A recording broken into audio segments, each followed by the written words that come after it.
Hello everyone, namaste all. তো আজকে আমি দেখাবো কিভাবে কম্পিউটারের যে আননেসেসারি ডকুমেন্ট ফাইল থাকে সেই ফাইল কিভাবে রিমুভ করতে হয়। তো চলো কম্পিউটারের দিকে লক্ষ্য রাখো। কম্পিউটার ওপেন করতে হবে, ওপেন করার পর স্টার্ট বাটনে ক্লিক করতে হবে। ক্লিক করে এখানে যে সার্চ বাটন আছে, সার্চ বাটনে লিখতে হবে পার্সেন্টেজ এবং TEMP, তারপরে আবার পার্সেন্টেজের চিহ্ন দিয়ে দিতে হবে। উপরে দেখুন ফোল্ডার চলে এসছে, এখানে ক্লিক করবেন। ক্লিক করার পর দেখুন এখানে দেখুন অনেক ফোল্ডার চলে এসছে সব।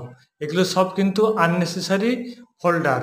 ঠিক আছে, এই ডকুমেন্ট ফাইলগুলোকে কিন্তু কন্ট্রোল A, কম্পিউটার ওপেন করতে হবে, ওপেন করার পর স্টার্ট বাটনে ক্লিক করতে হবে।